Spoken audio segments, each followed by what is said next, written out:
Hadirin yang berbahagia, selanjutnya masih dalam acara Pemuda Berbahaya.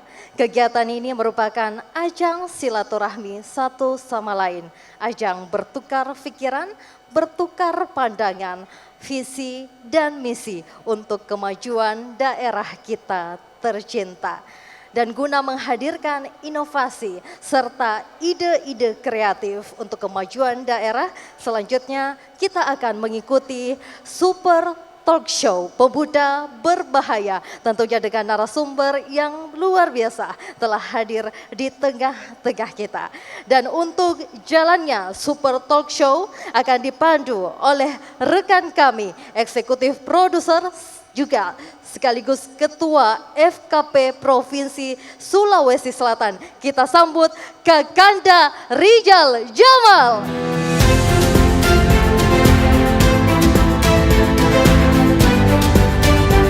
Sejarah telah berbicara bahwa tidak ada perubahan di dunia ini, termasuk bangsa Indonesia yang tidak diawali dan tidak dimodali dari kaum muda.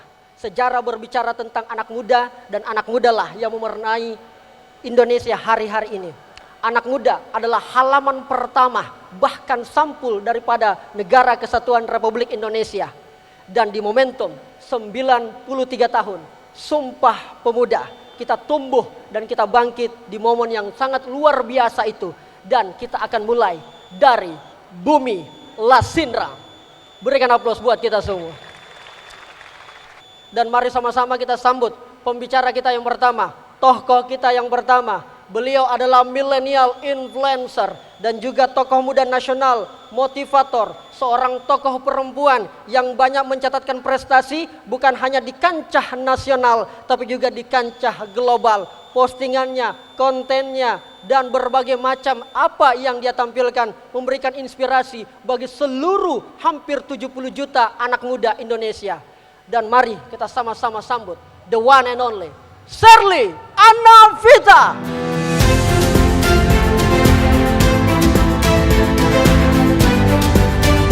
Saat kita bicara muda, maka sebetulnya ini bukan lagi bicara tentang usia.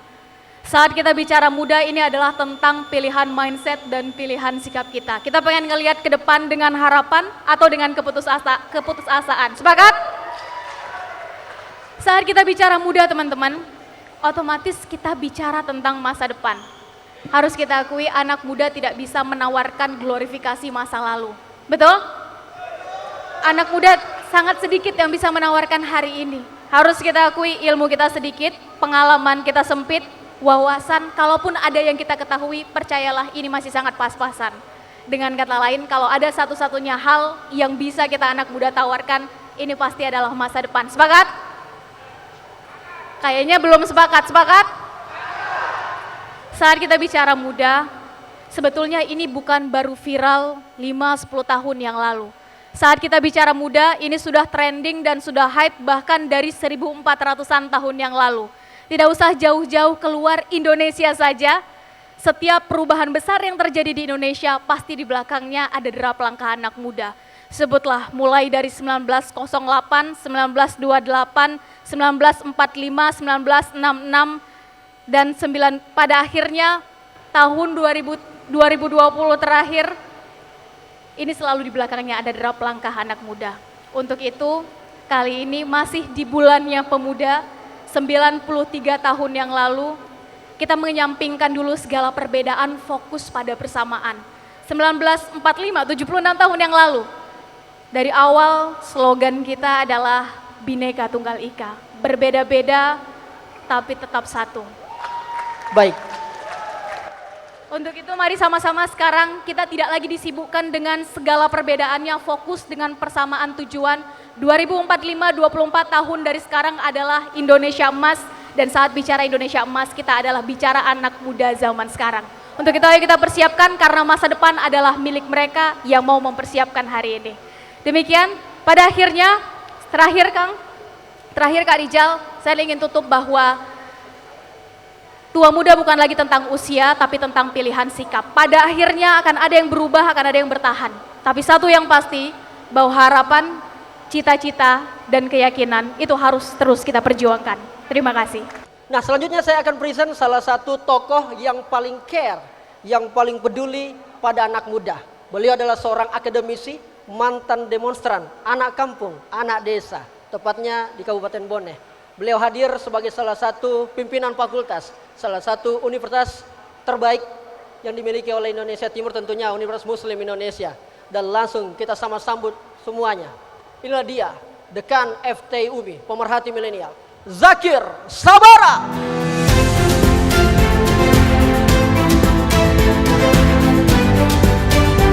Sederhana, harapan saya ke depan, anak muda the power of kolaborasi. Enggak ada orang hebat, enggak ada orang jago kalau tidak berkolaborasi. Tatanan dunia sudah berubah dan kita berharap per 2 hari ini Facebook sudah berubah virtual reality. Kita berharap peringatan Sumpah Pemuda ke depan, talkshow kita sudah menggunakan virtual reality. Saya kira itu. Terima kasih. Assalamualaikum warahmatullahi wabarakatuh. Saya akan mengundang, ini tentunya sudah dikenal semua oleh Kabupaten Pinrang. Beliau adalah tuan rumah kita yang saya kira kiprahnya sangat luar biasa, menjadi salah satu 14 milenial yang duduk di Parlemen Provinsi Sulawesi Selatan, dan luar biasa strateginya, kecakapannya, dan perjuangan-perjuangan untuk menyalurkan segala aspirasi anak muda, termasuk acara ini terselenggara berkat perjuangan beliau. Langsung saja kita sambut. This is Andi Irma Irwan.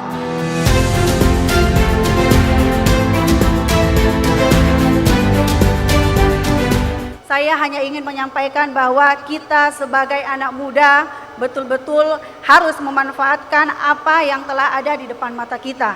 Manfaatkan sebaik-baiknya.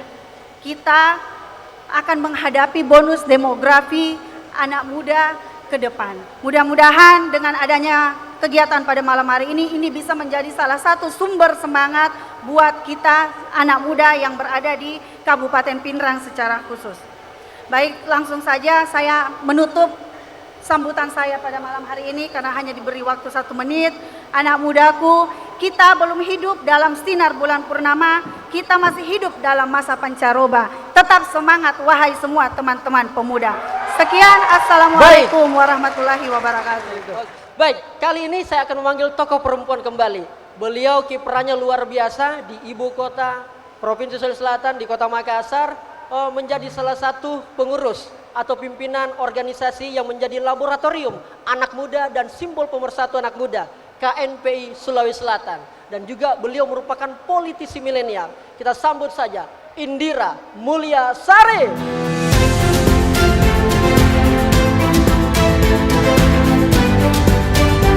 Banyak orang yang masih merasa ragu jika masa depan bangsa ini ada di tangan pemuda. Oleh karena itu, malam hari ini kita memang harus membuktikan bahwa negara ini mempunyai banyak pemuda-pemuda berbahaya. Apa itu pemuda berbahaya? Pemuda-pemuda berdaya yang mempunyai semangat perubahan. Baik, itu dari saya. Terima kasih. Wabillahi taufiq wal hidayah. Wassalamualaikum warahmatullahi wabarakatuh. Kali ini salah satu tokoh muda yang akan saya panggil, beliau adalah komika nasional yang sempat warawiri di beberapa stasiun TV swasta nasional. Dan akhirnya beliau juga menjadi pelaku kreatif dan sekarang juga konsen pada industri sepak bola atau lebih tepatnya saya sebut futsal. Kita sambut saja, ini adalah dia, Anjas Cambang.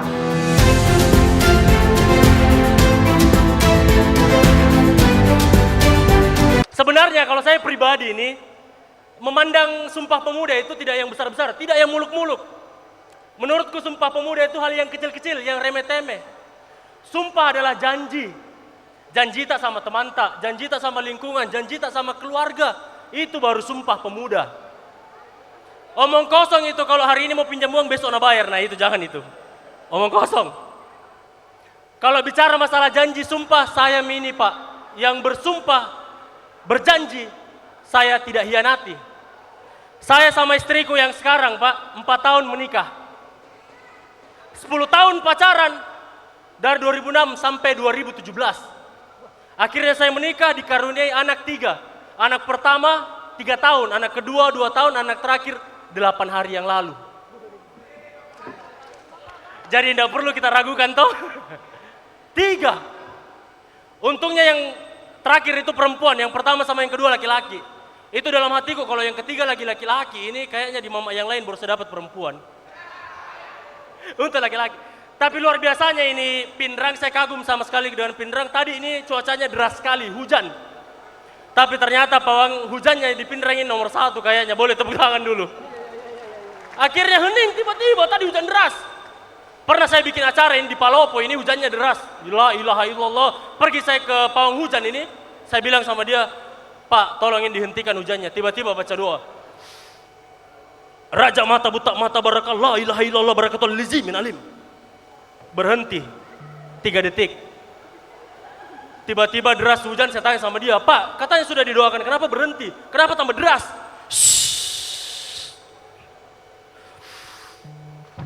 Dan ki bubengi lotat, na yato tongena na lu lendu inde tekal boleh buatan kalena.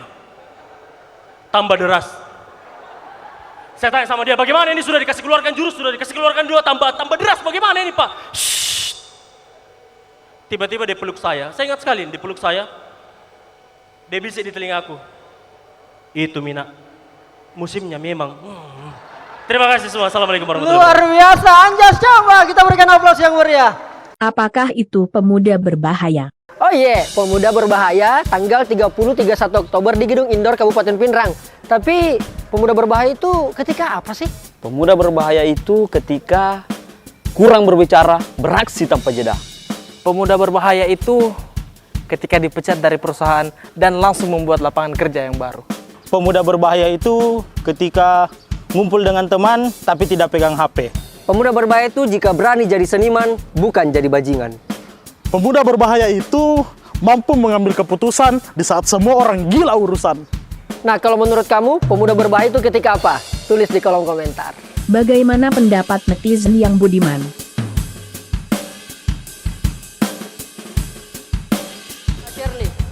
Mbak Shirley, menurut Mbak Shirley, pemuda berbahaya itu ketika berani keluar dari zona nyaman dan membuat perubahan. Oke, Pak Zakir Sabara, pemuda berbahaya itu ketika Ketika dia mau berkolaborasi menghilangkan egonya. itu pemuda berbahaya. Anjas Cambang, pemuda berbahaya itu ketika dia masih punya keresahan dan penasaran, itu Oke. pemuda berbahaya. Kak Irma, pemuda berbahaya itu ketika Tidak hanya rebahan. tidak hanya rebahan. Ibu Indira, Pemuda berbahaya itu pemuda yang berdaya dan mampu membawa gerakan perubahan. luar biasa. Kita berikan aplaus dulu. Itulah persepsi mereka tentang pemuda berbahaya. Kita tahu Mbak Shirley adalah salah satu milenial influencer. Disebutnya netizen seperti itu, ya kan? Dan selama ini kita lihat konten-kontennya Mbak Shirley selalu banyak fokus pada satu, pendidikan. Kedua, politik. Kenapa sih Mbak Shirley pilih jalan itu yang cukup menarik? Kenapa pendidikan dan politik? Iya, Kalau pendidikan, Shirley yakin bahwa dan mengamini apa yang diamanahkan oleh undang-undang. baik. Bahwa pendidikan itu bukan hanya di dalam kelas, tapi pendidikan itu mampu merubah karakter seseorang. Dan itu menarik menurut Shirley ketika berurusan langsung dengan manusia. Yang kedua, kenapa politik? Karena 2019 2019 ya. Itu karena Shirley baru pulang ke Indonesia, Kak. pulang ke Indonesia. Tapi Sebelumnya- kenapa politik? Sebelumnya Shirley cukup punya ketertarikan. Dalam hal ini bukan politik praktis, tapi dalam dunia politik. Karena tidak ada kehidupan ini yang tidak berkaitan dengan politik. Sepakat? Sepakat. Sepakat ya? Apapun bentuknya, bahkan kita punya cita-cita sekalipun, saat kita berusaha untuk mewujudkan cita-cita kita, ada politik di dalamnya. Ada politik. Ada politik. Dan sebetulnya politik ini bisa fun ketika adil. Kembali memunculkan awareness anak muda bahwa kita semua punya hak yang sama dalam politik. Jangan takut untuk bersuara selama standarnya 2, baik dan benar, dan kita bisa mempertanggungjawabkannya, maka tetap sampaikan dengan cara yang baik. Berarti kesimpulannya sepakat kalau anak muda terjun ke politik. Oh, sepakat. Berarti Sangat 2024 Shirley? Makanya politik itu tidak kita artikan satu-satunya jalan adalah masuk ke sistem. Oh tidak begitu? Enggak, Oke. politik itu sangat luas. Oke. Dalam hal ini mungkin senior-senior kita bisa Ya, ini contohnya. menyampaikan langsung yang sudah masuk ke dalam sistem. Tapi saya yakin bahwa baik di dalam maupun di luar sistem ini harus seimbang. Yang di dalam membutuhkan yang di luar juga membutuhkan yang di dalam. Untuk sama-sama tujuannya satu, membawa perubahan. Luar biasa. Mbak Sherly, apa sih menurut Mbak Sherly hari ini politik Indonesia kayak gimana sih? Politik Indonesia hari ini? Hari ini, ya. Bukan hari yang kemarin ya. Hari ini ya. Jujur dong. Politik Indonesia hari ini adalah ini Sherly. Pak Sakir jangan bisikin dong. Politik Indonesia hari ini adalah sepertinya Sherly yang terakhir saja Kak. Oh begitu ya? Begitu. Oke. Kita berikan aplaus buat Mbak Sherly. Luar Siap. biasa. Alhamdulillah. Pak De, bagaimana melihat Pak De sih Pinrang itu kayak gimana sih Pak De? Pinrang. Soal Pinrang dulu Pak De. Pak De ini kan termasuk orang yang concern lihat daerah-daerah. Orang Pinrang itu hebat. Oke. Pak Herul 2020 menggoncangkan Indonesia. Bahkan ke dirgantaraan dunia. Iya. Ada yang menciptakan pesawat dari Pinrang, seorang montir. Luar biasa. Artinya, Minggu lalu, Pinrang juga bikin heboh Sulawesi Selatan. ya Peraih Piala Kalpataru. betul. Orang Pinrang lagi. Orang Pinrang. Orang Pinrang lagi. Dan kita akan luar biasa 2024 kalau di sampingnya Pak Rizal Jamal jadi anggota DPR RI. Itu lebih hebat. Masya Allah. Ini Pak Sakir Sawara caranya. To the point. Saya ditanya soal Pinrang. Oke. Di sini yang orang Pinrang beliau. Alena beliau. Ya sudah. Ya sudah. Oke. Selama ini kan Pak De saya lihat juga banyak membuat, memberikan ruang banyak kepada milenial, kepada anak muda, teman-teman content creator, ya, YouTuber, selebgram dan sebagainya. Apa sebenarnya Pak De melihat kepada profesi-profesi itu? Ke depan yang menentukan negeri ini adalah anak muda. Oke. Tugas saya, tugas Pak Kadis, tugas kita semua adalah mendorong anak muda untuk kreatif, untuk terus berinovasi. Kalau kita tinggalkan, maka dia akan menjadi generasi muda rebahan. Padahal mereka di era digital ini dengan bermodalkan HP bisa melahirkan berbagai macam kreativitas yang luar biasa. Ke depan semakin berubah situasi. Dulu konten global dilokalkan. Dengan era digital yang efek pandemi ini, sekarang peluangnya konten lokal mengglobal. Jadi terbalik dulu istilah-istilah internasional kita pakai merek dagang, merek usaha. Sekarang pakai aja merek lokal Pinrang. Insya Allah ketika masuk ke era digital, digital marketingnya tepat, dia akan menjadi konten lokal yang mengglobal. Tapi biasanya generasi jelang 50 tahun itu dikatakan juga generasi emas. Maksudnya generasi yang betul-betul sudah saatnya memimpin. Biasanya begitu Pak De, ya kan? Kalau saya 2045 kan sudah 100 tahun Indonesia. Saya kan berada pada usia 45 tahun kurang lebih di situ. Artinya kita lah yang mewarnai. Nah Pak De tentu. Pak Kadis ini nggak perlu merekayasa diri untuk menjadi sesuatu. Cukup amanah, berbuat baik, beradaptasi dengan era, takdirnya kemana, itu soal belakang. Cukup bekerja sesuai dengan amanahnya, bekerja untuk kepentingan orang banyak dan orang kebanyakan, serahkan takdirnya kepada yang di atas. Begitu ya? Iya. Kok tidak mau to the point Pak De? Apakah selama ini dianggap, Pak De kan seorang akademisi, bergelut dalam dunia pendidikan. Orang yang bergelut dalam dunia pendidikan itu kelas 2 atau kelas 1 ya? Kelas 1 dong. Bukan politisi ya yang kelas 1? Bukan, pendidikan. Oke.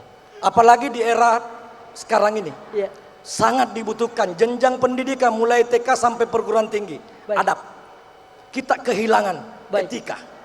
Kita kehilangan adab di digital ini. Ini penting. Dan ini yang hilang. Makanya mohon maaf, produk pendidikan kita hampir gagal. Hampir gagal. 60-70% luaran kita tidak sesuai dengan pangsa kerja. 60-70% luaran kita, manajer-manajer yang ada per hari ini tidak sesuai dengan basic keilmuannya. Itu surveinya jelas. Itu surveinya jelas. Jelas. Jadi harus berubah.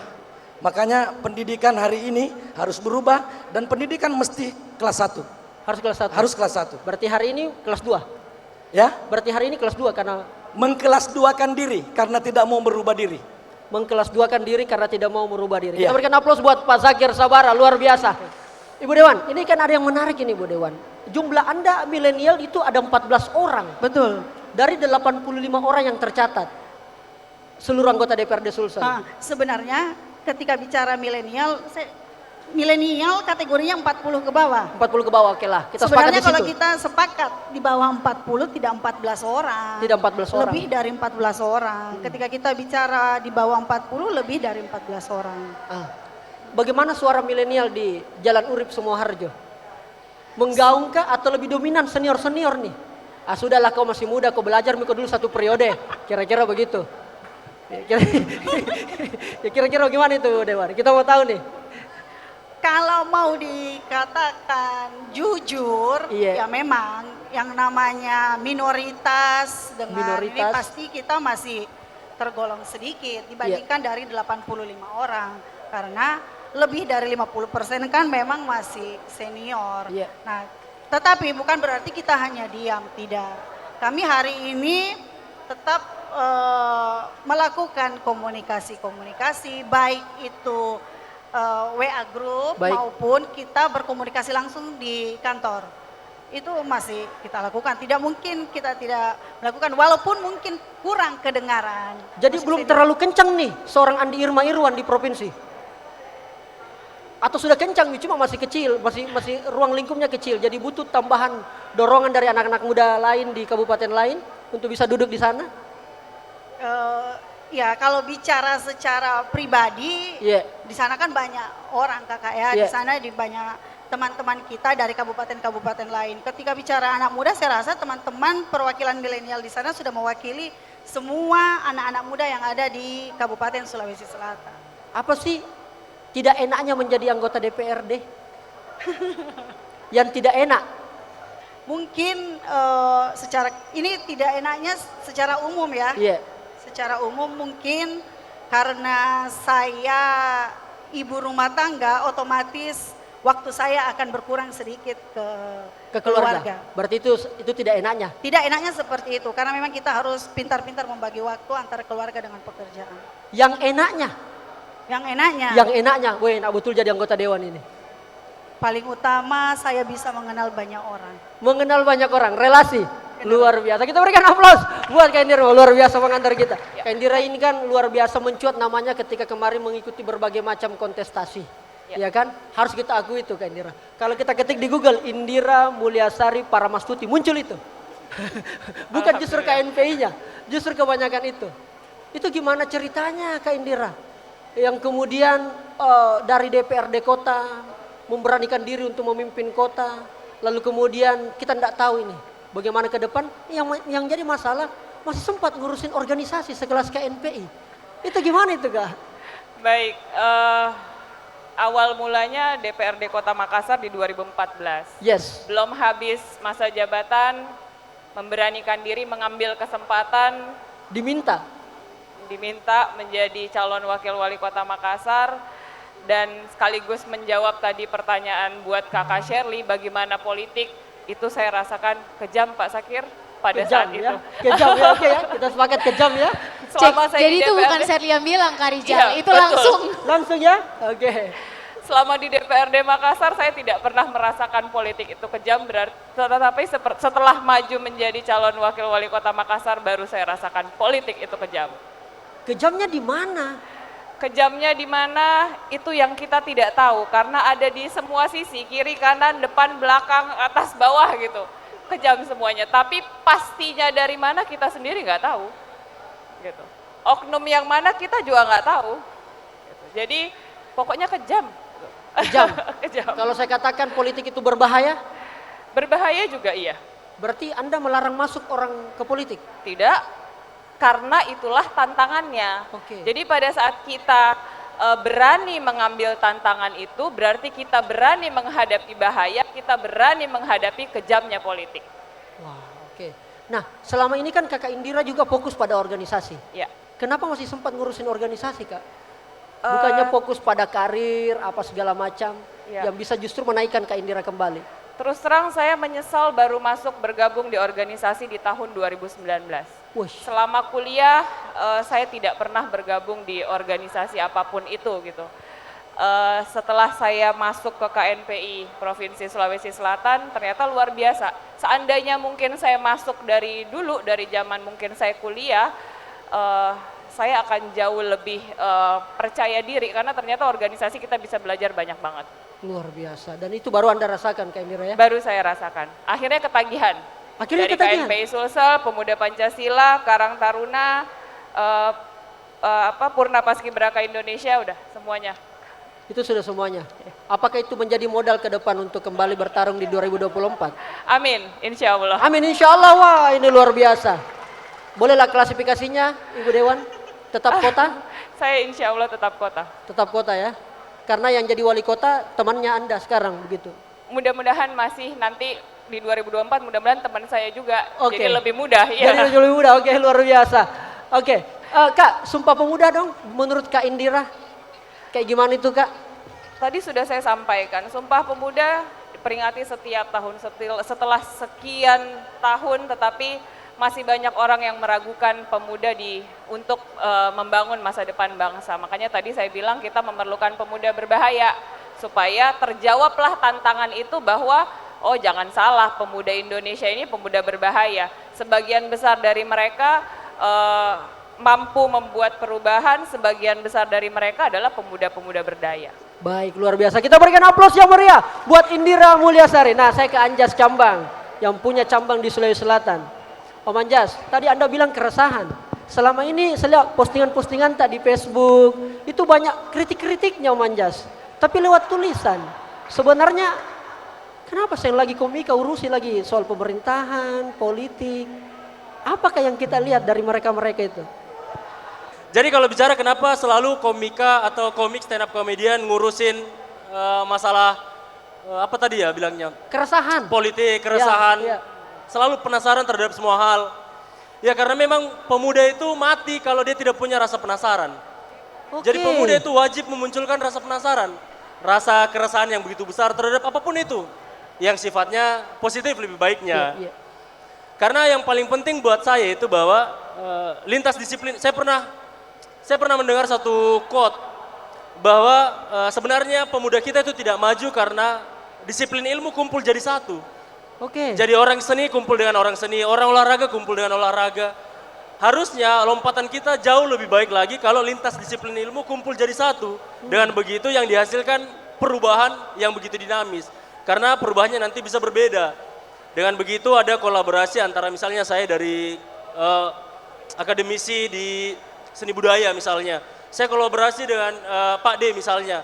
Nanti ke depan nanti kita cetuskan sesuatu hal yang bukan lagi berlandaskan terhadap budaya dan pariwisata. Mungkin banyak hal, mungkin sangkut pautnya dengan ekonomi mungkin sangkut pautnya terhadap sosial mungkin.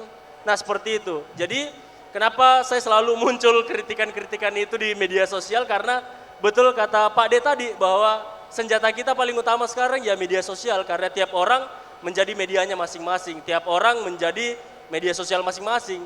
Seorang Anjas Cambang itu apa sebenarnya? Hari ini saya kan berteman Anda sudah lama Om Anjas ya. Nah Om Anjas ini apa sebenarnya goalsnya? Karena bukan juga anak muda kalau tidak ada tujuannya. Goalsnya sebenarnya mengumpulkan orang banyak. Mengumpulkan orang banyak. Goalsnya senang melihat orang banyak, senang berbagi, senang mendengar. Saya mungkin setidaknya jadi adik-adiknya Pak D lah yang selalu mengumpulkan orang banyak, selalu menjadi speaker orang banyak. Itu mungkin. Itu mungkin ya.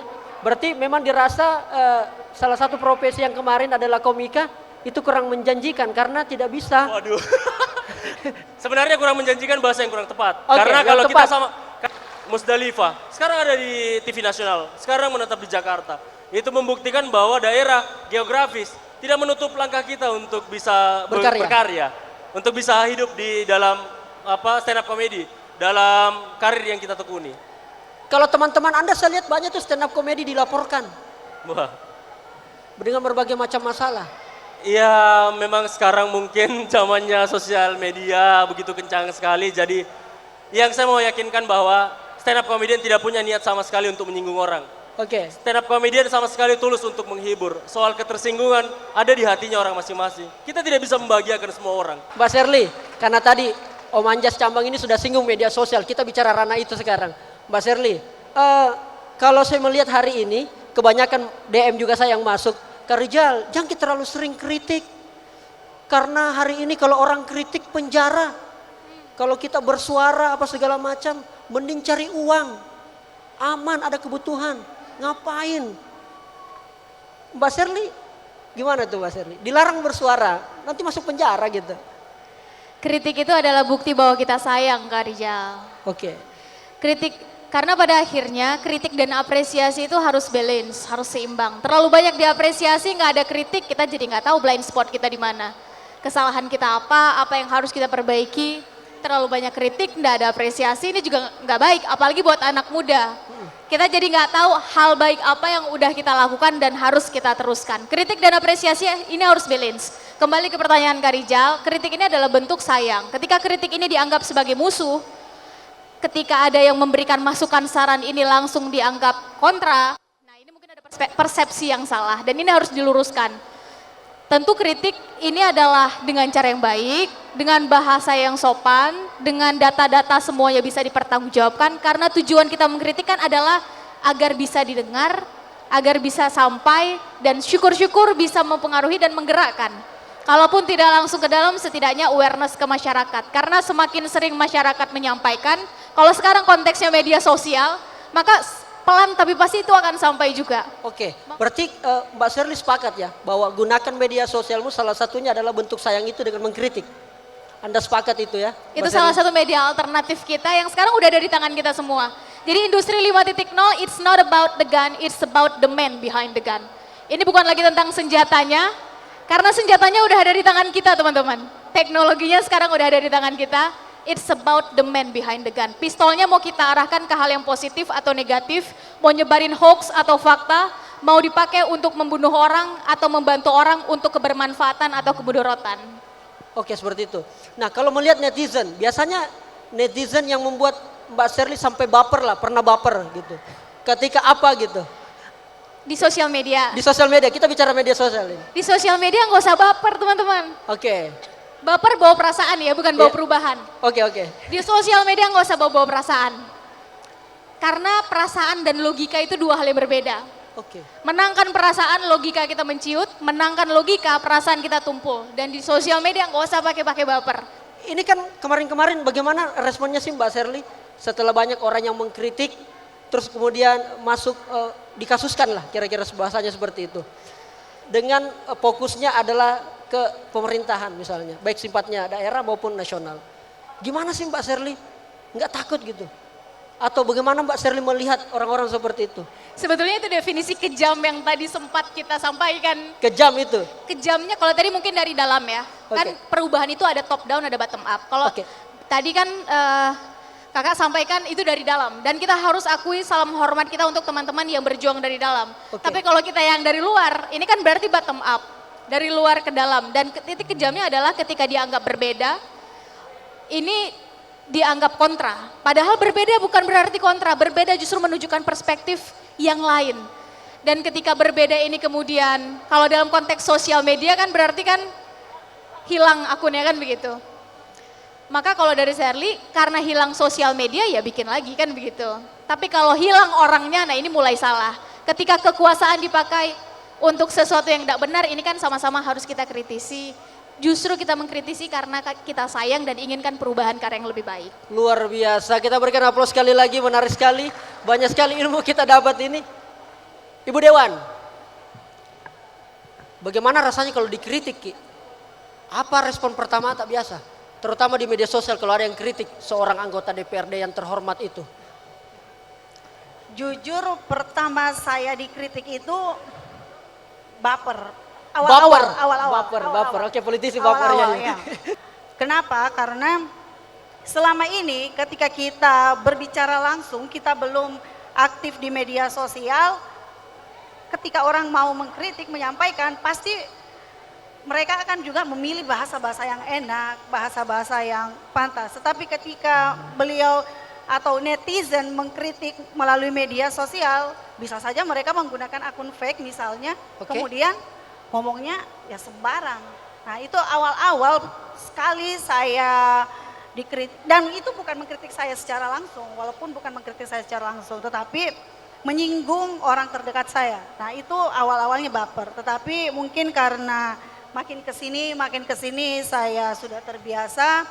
Ya biasanya saya lebih banyak ketika langsung mengomentari di media sosial, biasanya saya lebih banyak tidak menanggapi di situ langsung. Tidak menanggapi langsung, tidak menanggapi langsung seperti itu. Tetapi kalau biasanya tidak ditanggapi, ada beberapa yang langsung kemudian misalnya lewat Instagram, langsung di DM, itu pasti saya balas. Oke, Pak De, saya mau minta dulu dong. Pak De harus jujur dong malam ini, Pak De. Ini tidak boleh tidak jujur, Pak De. Pak De, apa sih yang masih kurang dari politisi kita hari ini? Dari politisi kita hari ini? Kepekaan. Kepekaan. Ya. Lebih banyak ngurus dirinya sendiri. Tapi nggak termasuk jangan tersinggung. Oh yang di sebelahku ini enggak Ji? Oh ya oke. Oke, kayak gimana maksudnya itu Pak De? Kepekaan, boleh diceritakan? Mungkin ada contoh kasus atau apa segala macam. Fenomena yang real aja ya. Yang real aja, yang terjadi di masyarakat kita, yang banyak akhir-akhirnya adalah bencana. Oke. Tidak banyak responnya cepat. Artinya kepekaan anggota legislatif kita selain tidak peka juga tidak antisipatif. Kalau daerah misalnya Bone, Sopeng, Wajo setiap tahun banjir, maka mesti itu sudah siap. Sebelum terjadi sesuatu kita sudah siap. Bahkan perlunya kita memprediksi sesuatu yang tak terprediksi sekalipun. Oke. Supaya ketika masyarakat kita terjadi sesuatu yang misalnya bencana atau apa saja, itu responnya cepat. Itu aja sebenarnya. Kita berikan aplaus yang meriah. Luar biasa, keren banget.